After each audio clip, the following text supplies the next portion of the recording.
I wrote to this family 42 times. Nobody ever wrote back. Tonight, somebody with their name on the door is going to read one of them out loud. Then talk to me. My name is on every letter you wrote. Take me and let my mother out of this room.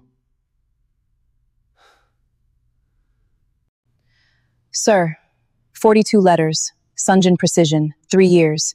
Page 11 is the one you actually wanted them to read. Green folder, my locker, staff room. Bring it to the service door, don't open it. And nobody opens these doors until you hear me say this man's first name, not the police, not you. Why was the housekeeper the calmest person in that hall? How did she know how many letters he had written, when the family's own head of security didn't? What was in the green folder she had kept in a staff locker for 3 years without ever opening it? And why, 40 minutes later, would a Seoul police negotiator standing in that driveway lower her phone and say out loud, to nobody in particular, Reeves is inside? Because before Imani Reeves scrubbed a single floor in that house, she had spent 9 years sitting in rooms exactly like this one, talking people back from the worst hour of their lives. And the family that had fired her 3 days earlier was about to owe her every life under that roof. This is her story. And it starts 5 years earlier in a gray room in Cleveland, where 4 men in good suits explained to her what she had done wrong. She hadn't done it. Establishing that took 18 months, and by then there was no one left in the room to tell. Imani was 31 that year. For 9 years she had worked crisis negotiation for a big city police department in Ohio, the unit they call when a man locks a door and stops answering his phone. She was not the loudest person in that unit. She was the quietest one. That was the whole point of her. Her mother, Imani Reeves, had spent 30 years on a hospital switchboard working nights. Imani grew up in a house where the telephone was answered by a woman whose entire job was to stay calm after something had already gone wrong. "You don't talk anybody down, baby," Vernita told her once. "You just stay on the line until they remember they've got somewhere to be." Imani took 211 calls in 9 years. She lost 2. She could still recite both of them, minute by minute, in the dark. Then came the Ridgeline plant. A man named Dale Hobart shut himself in the office wing of an auto parts plant that had closed in March, with 3 managers who had come to inventory the machines. For 38 minutes, Imani had him. He had told her about his knees. He had asked her twice what her name was, which is the sound a person makes when he has started deciding to come out. At minute 38, a commander with a promotion board coming in April gave the order to go in. Nobody died. One of the managers spent 5 weeks in a hospital and never went back to work. Dale Hobart went to prison and stopped speaking to anyone at all. The review needed a name. It did not use the commanders. The finding said the negotiation had been permitted to run long. Imani Reeves, who had been arguing on an open channel for 6 straight minutes that the man was 90 seconds from walking out on his own feet, read that sentence in a newspaper before anybody said it to her face. Departments have long memories and short paperwork. No other unit in the state ever called her back. Her husband left somewhere between the 3rd news cycle and the first snow. Their daughter Nia was 2 years old. For 3 years after that, Imani worked whatever paid by the hour. Night stocking, hotel laundry, a call center where she was very good and very quiet, and where a supervisor once wrote on her review, "Does not escalate." She stopped talking in rooms. That is the part she never told anyone. She would sit in a parent-teacher meeting or a clinic waiting area and feel a sentence rise in her throat and let it die there, because the last time she had insisted on being right in a room, it had cost a stranger 5 weeks in a hospital bed and cost her everything she had ever trained for. Then Kendra Ellis called from Seoul. Kendra had been her partner on 40 calls, a woman built like a closed door. And she had gotten out 2 years before Imani did. She worked corporate security in Korea now, audits, protocols, rich people's fences. "There's a household position," Kendra said. "Old family, big house, they pay in cash and they check your references and then they never think about you again." And Imani, nobody in Seoul has ever heard of Ridgeline. Is that a warning? That's the offer. She landed at Incheon in March with 2 suitcases, a 5-year-old, and a resume that started 3 years ago. The AZO residents sat behind a stone wall in Pyeongchang-dong, at the top of a hill, with a gate that opened by itself and a garden that 4 men maintained. Madam Jung Hae-suk interviewed her for 11 minutes and spent 9 of them looking at the middle distance. "We asked the agency for hotel experience," she said. "And for someone discreet. Preferably invisible. I've been called both," Imani said. "You have a child." "I do. That is not an advantage." She was going to be rejected. She knew the shape of it. She was already reaching for her coat when the shouting started down at the gate. A delivery driver had come up the hill 3 times with the same crate, and the crate was damaged, and the guard at the gate kept repeating the rule at him like a man reading a card. The driver's voice had gone up into that register a voice goes to when a person has decided the day is already lost. Imani walked down the drive with her coat over her arm. She did not tell him to calm down. She asked him what he needed. Then she asked what would happen to him if he drove back to the depot with the crate still on the truck. She listened to the answer, all of it, without moving, and then she said 1 sentence to the guard and 1 more to the driver. 90 seconds. By the end of it, the driver was apologizing to the guard, and the guard was writing something on a clipboard, and the crate was on the ground. Seo Do-yun watched the whole thing from a second-floor window, in the room where his mother had been explaining why the American wouldn't do. Then he came downstairs and hired her himself. "You didn't calm him down," he said in the front hall, curious to the point of rudeness. "You asked him what he needed. People don't calm down because you tell them to," Imani said. "Where does someone learn that?" "My mother worked a switchboard. It was true. It was 1/3 of the truth. Even so, it was more than she had told anybody in 3 years."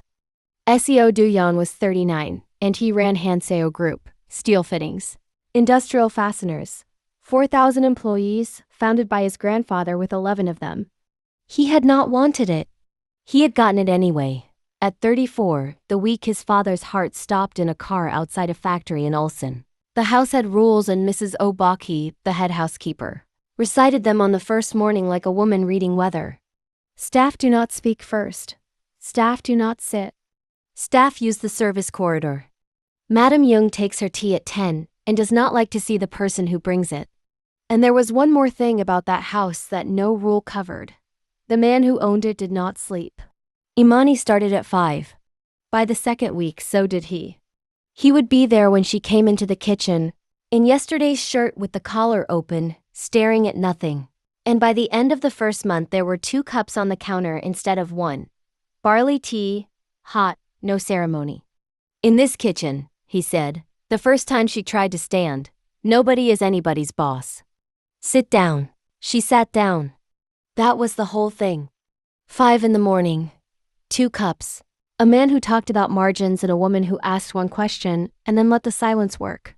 He told her about the merger, about the board, about the debt his father had left folded inside the company like a stone in a loaf of bread. What she did not know yet was that somewhere in that house, in a cabinet nobody was allowed to dust, a man had been writing to this family for 3 years. Or that she was going to be the only person under that roof who ever read him. The first proof arrived in June in a bin. Imani was clearing the correspondence tray in the study when she found it in the discard pile. A handwritten letter. No letterhead, no company envelope, marked twice as refused. She should have dropped it in the bag. She read 3 lines instead, and then she stopped reading and started looking. The pen had been pressed hard enough to emboss the back of the page. The address was written in careful printed characters, the way people write when they are afraid of being misread. And the last line wasn't a request. People who are still asking ask. This one had stopped asking. She flagged it that same afternoon to Director Kang Tae-oh, who had run the residence's security for 9 years and who was, by all accounts, very good at gates. He looked at her hands, not her face. "You wash things," he said. "Yes, sir. Wash things." That was the first proof, not the letter. The answer. What she didn't know yet was that the same handwriting had already been arriving at that house for 3 years, or that the man holding the pen had started counting. The second proof, she went and checked herself. She noticed him on a Tuesday in August, on her way to the bus, a man across the street from the gate, standing perfectly still, doing nothing at all. Nobody stands still in Pyeongchang-dong. It's a hill. People are always going up it or down it. The next Tuesday he was there again at the same time, 4:40 in the afternoon, in the same gray work jacket, with a plastic document sleeve held flat against his chest to keep the papers dry. The third Tuesday, she watched him from the bus stop for 35 minutes and wrote down what she saw, because her hands still knew how even if the rest of her had quit. 50-something. Shoes worn through on the outer edge, a man who walks everywhere. No phone in his hand, not once, which meant he wasn't filming and he wasn't waiting for a call. The sleeve for the papers cost him something. He cared more about the documents staying clean than about being seen. And he left at 5:15 every time without ever crossing the street. That is not a man casing a house. That is a man attending an appointment nobody else has agreed to. She reported it to Director Kang in writing, which was a mistake, because it gave him something to hold. A crank, he said. Every family like this has one. You people always think the sky is falling. She went out that evening and bought a small blue notebook, the cheap kind with a spiral at the top. And she felt something turn over in her chest when she wrote the first date on the first page, a feeling she had promised herself in Cleveland she would never go looking for again. What she didn't know yet was that the third proof was already boxed and filed inside that house, and that it had a date written on it. The third proof arrived in October, and it was 42 pages long. The banquet was coming. Madam Jung Hae-suk was turning 60 in November, and the annex hall was being inventoried, which meant every cabinet in the study was being opened, including the one at the bottom that had no key because nobody had ever wanted anything in it. Inside was a document box. Inside the box were letters. All of them from the same hand. Imani sat back on her heels on the floor of that study and went through them the way you go through a deck of cards. And the dates ran back 3 years and 2 months. Every single one had been annotated in the same red pen, in the same 2 words. No reply. The last letter in the box was 3 weeks old. This is the 42nd. I will not write a 43rd. On the 14th of November, when your mother's guests are seated, someone in your family is going to listen to me. She put the letters back exactly the way she had found them. And she closed the cabinet, and she stood in that study for a long moment with her hand flat on the door. Then she went and looked at the gate roster, which she had no business looking at. Director Kang had added 2 men to the gate for the week of the 14th.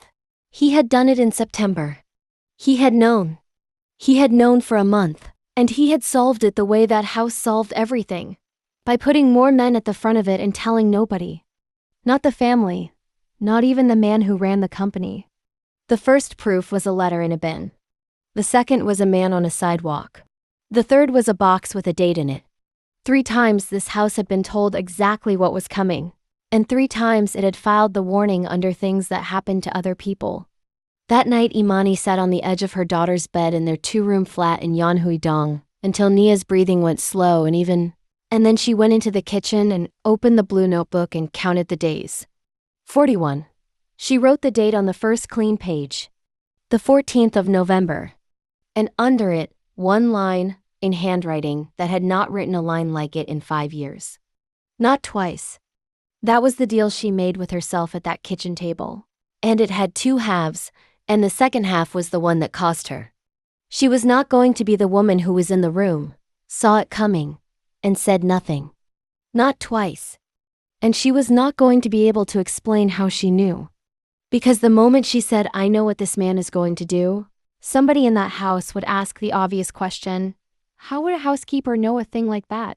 And then somebody would type her name into a search bar, and 18 months of clearing would lose, again, to 11 words in a newspaper. 5 years she had spent building a life where nobody could find that sentence. She had 41 days to decide what it was worth. What she didn't know yet was that she would spend most of them doing the one thing she had sworn she was finished with, and that it would feel like coming back into a house she used to live in. 6 weeks before the banquet, Imani started reading the letters in order. She did it in the pantry, after service, 3 nights a week, with the door open so it looked like inventory. And she copied the pages that mattered by hand into the blue notebook. Because a stack of 42 letters is a problem nobody reads, and 4 pages is a thing a person can be handed. By the end of the first week, She knew him better than anyone alive. His name was Roo Kyung-sik.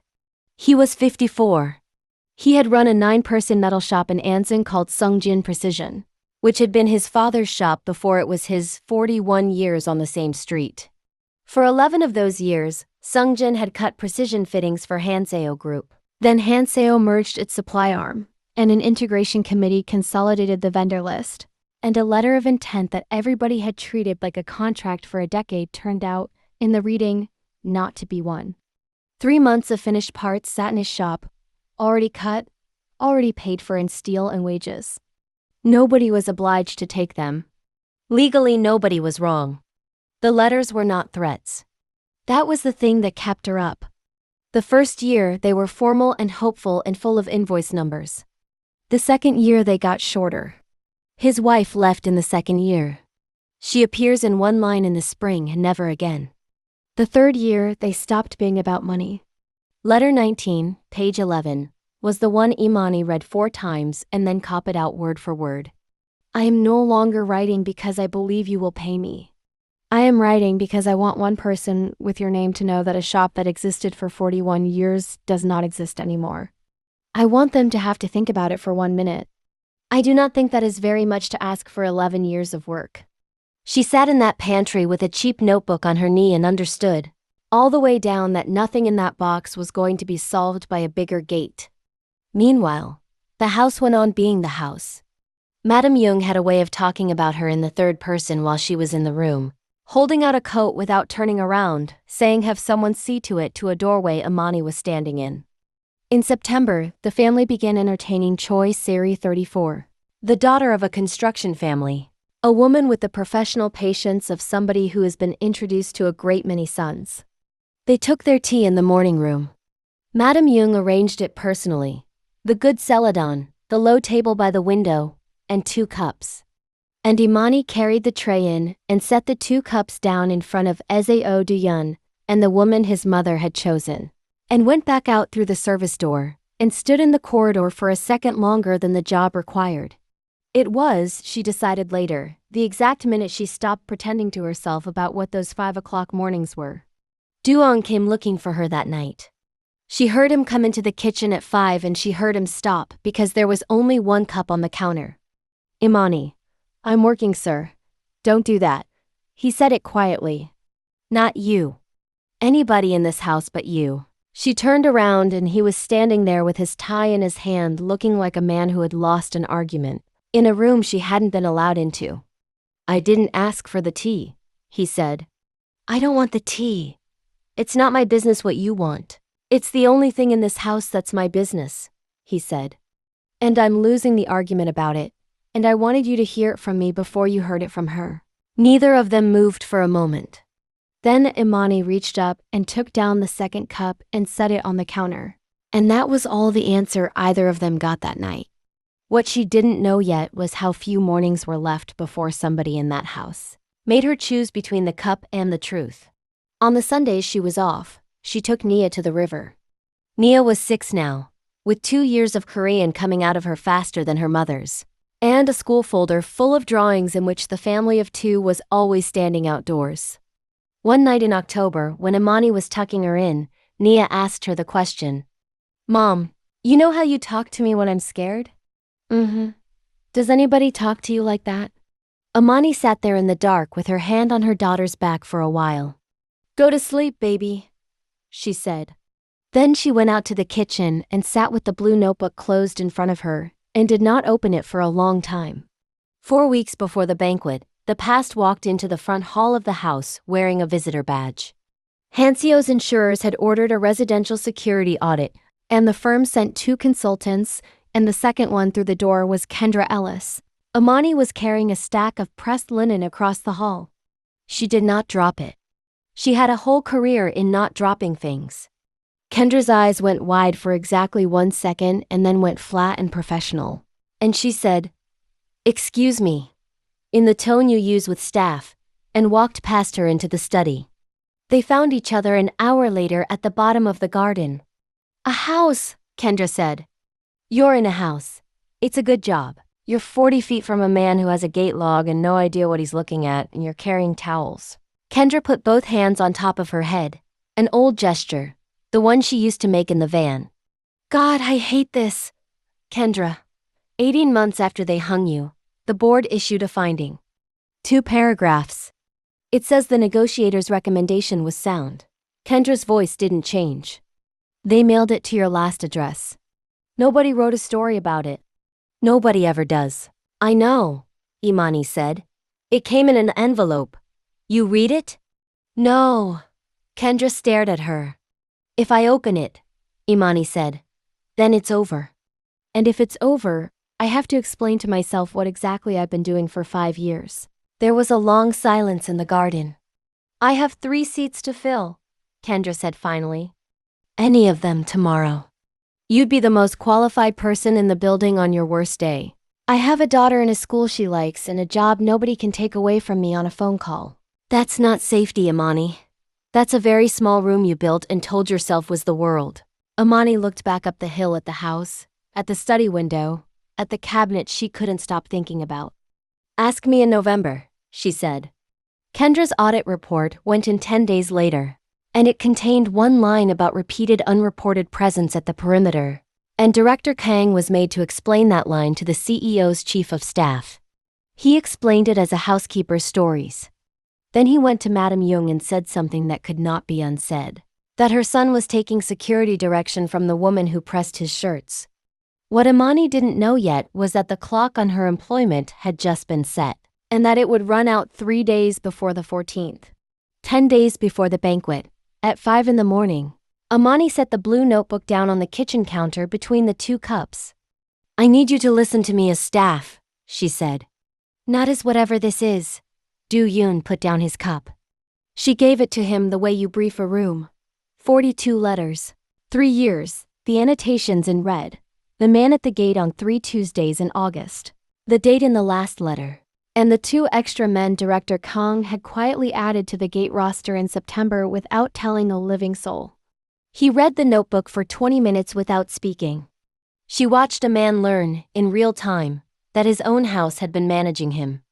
At 5:40 he called Kang and asked him exactly 1 question. When did you know? And the length of the silence on the other end answered it. Then he did 4 things in 11 days, and 3 of them were right. He put the vendor list, the guest list, and every catering credential under his own signature. He doubled the gate. He told his mother, who said the banquet would proceed, because 600 people had been invited to see her turn 60, and a family like theirs did not hide from a letter. And on the 4th thing, he tried to be decent, and it went wrong in the way that only decency inside a large company can. He told legal to open the Seungjin precision file and bring him a recommendation. Legal did what legal departments do with a 3-year-old claim that has no legal merit. They resolved it. They drafted a final position letter, clean and courteous and absolutely closed, signed by the director of the legal division, and they mailed it to the last known address of a metal shop in Ansan that no longer existed. Nobody told the CEO. It wasn't a decision. It was a task. It reached Rue Kangsik on the 10th of November, 4 days before the date he had written down. And on the 11th, Madam Jung Hae-suk sent for the housekeeper. The morning room, the low table, the good celadon. She did not offer Imani a seat, because there was no chair for her to be offered. You will be paid through the month, Madam Jung said. You may collect your things this afternoon. May I ask what I did? You made my son believe that this family cannot protect itself. She turned her cup a quarter turn on its saucer. And you let him make you into something you are not. Both of those are unkind, and one of them is your fault. Which one? Madam Jung looked at her then, actually looked for maybe the 2nd time in 8 months.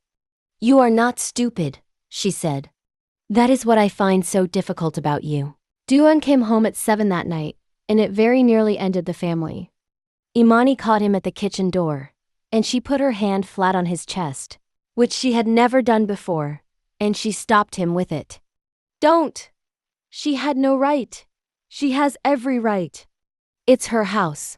Imani kept her voice down, because Mrs. O was 20 feet away pretending to be deaf. If you burn this house down tonight, I don't get anything back. I get a headline instead of a job, and my daughter gets a mother who's famous again. He stared at her. Again? She let that sit. It was the closest she had come. Do-yun. I need to be in that hall on Saturday. You're not employed on Saturday.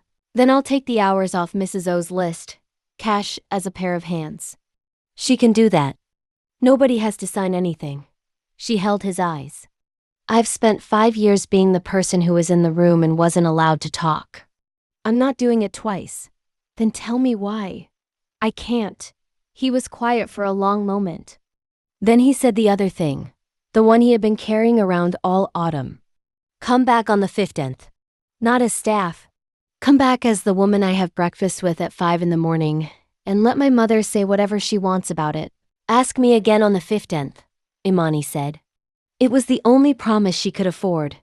Mrs. Obake put her on the banquet list the next morning without a single question, which is its own kind of love. And said only, wear the black, not the gray. Imani spent Thursday and Friday doing something no one in that house recognized. Because it looked exactly like a woman being thorough. She walked the annex hall 11 times. She learned that the main doors were the only wide way in or out. That the garden doors had been locked for the season and the key lived in the office. That the service corridor ran behind the east wall to the pantry and the pantry had a phone on the wall. And that the service door itself opened inward, which meant it could be held. She learned where the oldest guests would sit, because they always sit closest to the doors. And she learned that Madame Young Hae-suk would not carry a handbag to her own party. And that her heart medication therefore lived in the pantry, second shelf in a small lacquer box that Mrs. O moved from room to room all evening like a woman carrying a candle. On Friday night, in her own kitchen, Imani assembled the green folder. 4 handwritten pages, 42 letters, summarized in order with dates, amounts, invoice numbers and page references. Behind that, 1 photocopy she had taken off the outgoing tray on the 11th, Hanseo's final position letter to Sungjin Precision. Signed, dated, closed. And at the very back, a white envelope, sealed, 3 years old. Addressed to her in a font she had never let herself look at twice. She put the blue notebook beside the folder and opened it to the first page, where a much younger woman had copied out the only sentence her training ever really came down to. Don't tell. Nobody surrenders to a stranger. Imani looked at it for a while.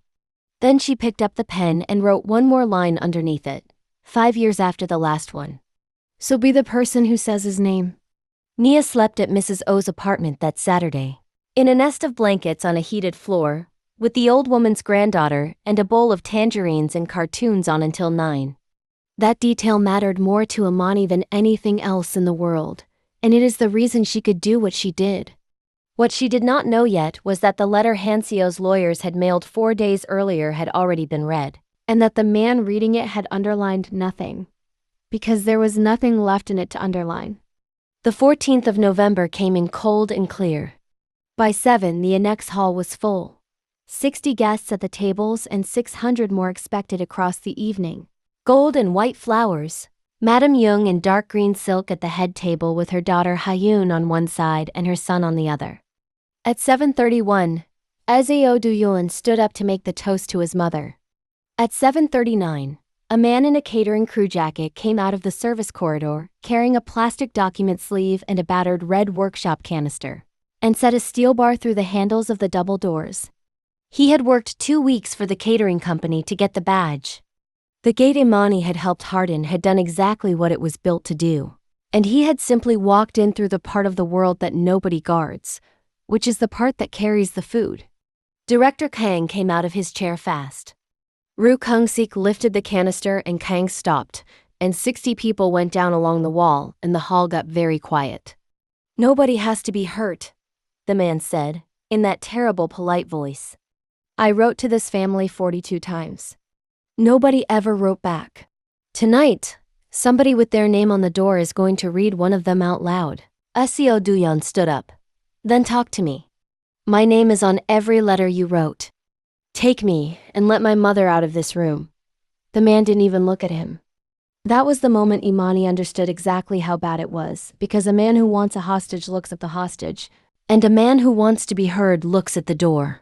She was in the service corridor with a tray of tea. She had 11 seconds to decide, and she used 4 of them to put the tray down.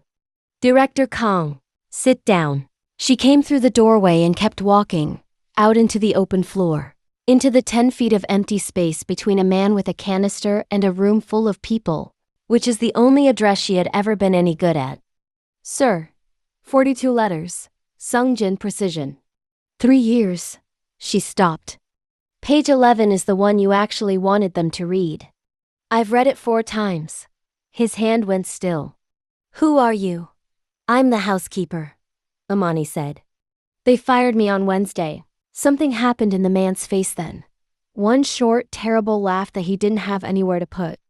And Imani Reeves sat down on the floor. That is the first thing they teach, and the last thing anyone remembers. Change the geometry.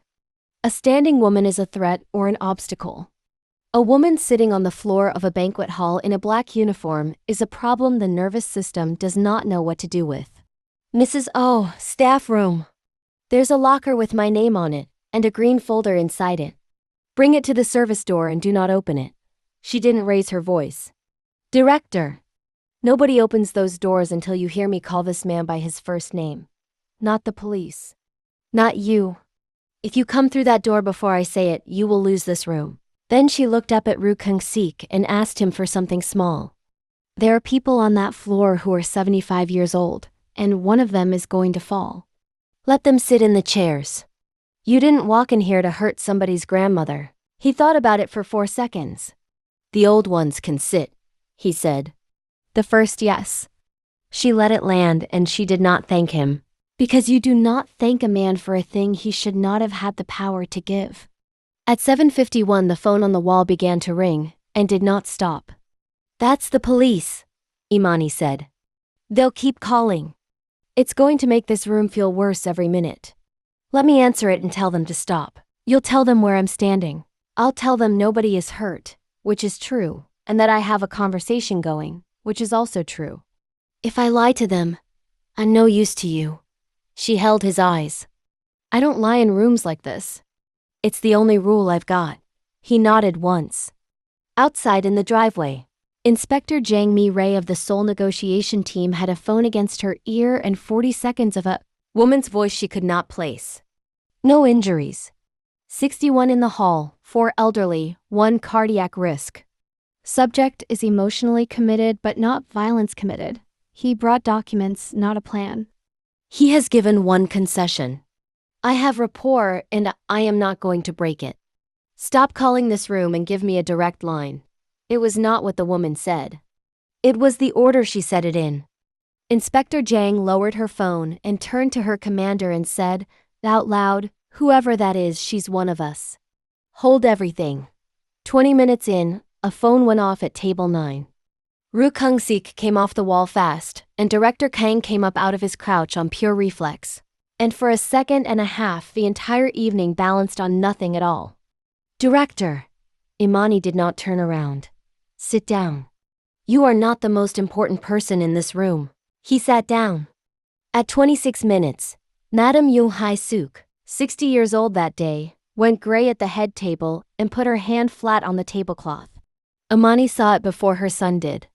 Sir, I need something from you and I'm going to tell you exactly what it is before I ask. She kept her voice level and slow. The woman at that table is the reason for this party and she has a heart condition. Her medicine is in a box in the pantry. I want the service door open 6 inches. And I want a 63-year-old woman to put a lacquer box into my hand, and then I want the door closed again. That's all of it. You'll still have everything you came here with. Why should I? Because in about an hour you're going to want somebody to be able to say you did. That was the sentence. Afterward, Inspector Jang would ask her to repeat it twice. The door opened 6 inches. Mrs. O's hand came through with the lacquer box and the green folder. And the door closed, and Imani walked the box to the head table herself and put 2 tablets in Madam Young's palm and a glass of water in her other hand. And the woman who had dismissed her 3 days earlier held on to her wrist for a second and did not let go. Then Imani took the green folder back to the middle of the floor and held it up so the man could see it was still sealed. You said somebody with their name on the door was going to read one of these out loud. That was the whole ask. 42 letters and nobody ever read one back to you. She opened it. So here's what's going to happen. She pulled out the 4 handwritten pages, and then she did the thing that no one in that hall ever forgot. She held them out to Seo Do-yun. A sealed white envelope slid out of the back of the folder as she did it and dropped onto the floor between them. And nobody picked it up, and it stayed there for the rest of the night. Page 11, she said. Letter 19. His words, your voice. Stand up and read it to him. And the chief executive of Hanseo Group stood up in his own mother's Birthday hall with his hands shaking and read a stranger's letter out loud. I am no longer writing because I believe you will pay me. I am writing because I want one person with your name to know that a shop that existed for 41 years does not exist anymore. I want them to have to think about it for 1 minute. I do not think that is very much to ask for 11 years of work. He got to the end and he did not stop there. It took you 3 years in this room to make me read that, he said. That's not your failure. It's mine and I'm going to have to live in it. Ru Kung-sik stood in the middle of a banquet hall with a canister in one hand and his own words in the air. And his face came apart very slowly, the way a wall does. My father opened that shop in 1984, he said. Tell me about your father, Imani said. And he did. For 19 minutes, while 60 people sat against a wall and a police negotiator held an entire tactical team in a driveway, a man talked about his father's hands, and the smell of cutting oil, and a house that a bank now owned, and a wife who had waited 2 years longer than anyone would have. Imani asked him 4 questions in 19 minutes. That was all. Then she asked for the smaller half. I'm going to ask you for one thing, and it isn't the canister. She held out her hand, palm up, and left it there. Put the lighter in your pocket. Just the lighter. He looked at his own hand for a long moment, like it belonged to somebody else. He put the lighter in his pocket. Now listen to me because I'm going to keep my word to you the same way I kept it to them. Imani stood up slowly, for the first time in 90 minutes. When I say your name, those doors are going to open. That was the deal I made with the man in the suit. So I'm not going to say it until you tell me you're ready. You decide the minute. Not them, not me. The room did not make a sound. There are officers out there and they are going to be careful, because a woman out front has spent an hour and a half telling them that you are a man with papers and not a man with a plan. You're going to be charged. You're going to have a lawyer. And a company that never answered you is going to have to stand in a courtroom and explain 42 letters. She held his eyes. That's the most anyone in this room can give you tonight. It's real and it's yours, and it goes away if this goes wrong in the next 5 minutes. Ru Kung-sik set the canister down on a chair. Okay, he said. Say it to me. I'm ready. Kyung-sik, Imani said. Kyung-sik. Imani said. Kyung-sik. It's time! The doors came open at 96 minutes, and nobody in that hall was hurt. And the first thing the man asked as they walked him out was whether he could keep the page. Keep the folder, Seo Do-yun said. 96 minutes. Imani got herself down the service corridor and into the pantry and closed the door and stood there with her back against the shelves. Then her hands started, and once they started she could not stop them, and she could not hold the glass of water. And she sat down on an overturned crate in a room that smelled like tea leaves and cried the way you cry when the thing is already over. That is when it comes. That is when it always comes. Do-yun found her there 20 minutes later. He didn't say anything at all. He sat down on the floor across from her, in a dinner suit, in a pantry, and waited until she was finished. Say it again, he said finally. Say what? Your name. The way you said it on the phone. She wiped her face with the back of her wrist. Imani Reeves.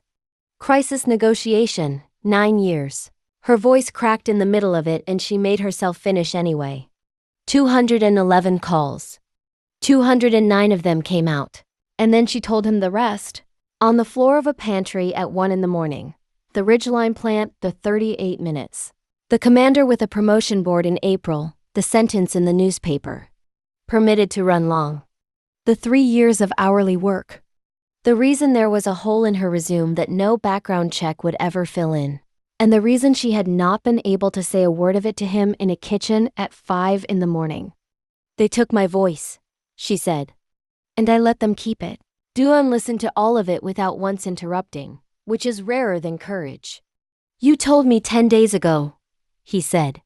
At 5 in the morning, in my own kitchen, with a notebook. I heard you and I still didn't move fast enough. He looked at his hands. Every person in that hall is alive, because a woman my family sent away on Wednesday came back on Saturday for the hourly rate. Inspector Jang Mi-rae stood in that driveway at 2 in the morning and said one sentence to the cameras that ran on every screen in the country by breakfast. That room was not cleared by us. It was held for 96 minutes by a trained crisis negotiator who happened to be inside it. She is employed by the family as a housekeeper. By noon they had the rest of it, because reporters are very good at exactly one thing. Ridgeline. The 38 minutes. The finding that said permitted to run long. And then, 18 months behind it and 5 years too late. 2 paragraphs that nobody had ever printed before. The negotiator's recommendation was sound and should have been followed. The story ran in Seoul first and reached Ohio by the following morning, and a retired commander in Florida stopped answering his phone. The Hanseo board met on Monday. Seo Do-yun stood up in front of 11 directors and did not defend the company once. On the 11th of November, our legal division closed a 3-year-old claim with a form letter. That was correct procedure and it lit the fuse in my mother's house. On the 12th, this family dismissed the only person under our roof who had read the file. On the 14th, she stood between all of us and a man we had made, for 96 minutes, for free. He let that sit. Every person in that hall is alive because of a woman we were paying by the hour. My mother is alive, my sister is alive. I am standing here. So before anybody in this room tells me what our position is, I would like somebody to explain to me what we thought we were protecting. Director Kang Tae-oh resigned on the Wednesday. The company did not fight it, and neither did he. He had put 2 extra men on a gate and told no one, and 42 letters had walked in through the kitchen. The director of the legal division was moved out of the division. The board's findings said her department had followed procedure exactly, which was, in the end, the entire finding. Hanseo settled the Sungjin precision claim in 11 days. In full, with 3 years of interest, and paid it to a man in custody. And then they did the thing that Imani had asked for in a room with 11 directors in it, which was the only thing she ever asked that company for. They built a line, not a portal, not a form. A telephone number, printed on every purchase order Hanseo issues, that is answered 24 hours a day by a human being, whose entire job is to stay calm after something has already gone wrong. Her mother had done that for 30 years on a hospital switchboard in Cleveland for $11 an hour. Imani Reeves runs it now. She was not made a vice president of anything. She was made the person who answers, and she picked her own 8 people. And there is a framed page on the wall of that office with one line on it in a woman's handwriting. Ask, don't tell. Nobody surrenders to a stranger. Ru Kyung-sik was charged. The company declined to support the heaviest charge against him, paid for a defense lawyer it had no obligation to pay for, and sent one representative to sit in the gallery every single day of it. He served 14 months. In the 8th month, he wrote a 43rd letter. Seo Do-yun answered it by hand, and has answered everyone since, and neither of them has ever told anybody what is in them. Choi Seri withdrew before anyone had to ask her to, with one dry line to a friend that got back to Imani within a week and made her laugh out loud for the first time in a month. I was never going to compete with the woman who saved his mother's life, she said. And I have absolutely no intention of trying. Seo Do-yun sent Nia a box of art supplies large enough to require 2 people to carry, with a card that said, "From your mother's biggest coward, who was on the floor the whole time." They have lunch every second Sunday now. And Madam Young Hae-suk came down to the kitchen at 5 o'clock in the morning 11 days after her 60th birthday, in a dressing gown, and sat down at the counter. Staff do not sit. She sat. I was on the floor of my own house, she said, and the only person in the room who knew what to do was the one I sent away. Imani put the kettle on. I do not know how to apologize, Madam Young said. I was never taught it. It was not considered necessary. That's not an apology. No. Imani took down the second cup and set it in front of her, and poured And Madame Jung Hae-suk drank barley tea in her own kitchen at 5 in the morning across from a woman she had once handed a coat to without turning around. They are not friends. They will never be friends. But every Sunday at 10, the old woman takes her tea in the morning room with a 6-year-old who calls her Halmione and beats her at cards. And does not let her cheat. The white envelope from the pantry floor sat unopened on Imani's kitchen table for 9 more days. She opened it on a Tuesday, alone with the kettle going. 2 paragraphs. No apology in them either, because institutions don't apologize, they find. The negotiator's recommendation was sound. The entry order was made outside the operational window. The unit's loss of a trained voice is regretted. She read it twice. Then she put it in the drawer with Nia's drawings, where the important papers go, and went to work. They were married the following spring, in the garden of the house on the hill, on a Saturday, with 60 people who had all been on a floor together. Mrs. Obaki cried through the whole thing and blamed the pollen. Kendra Ellis stood up beside Imani in a suit the color of a good wine, and told the crowd in her second-worst Korean that she had once seen this woman talk a man out of a room with nothing but 4 questions in a folder, and that Seo Do-yun should consider himself thoroughly negotiated.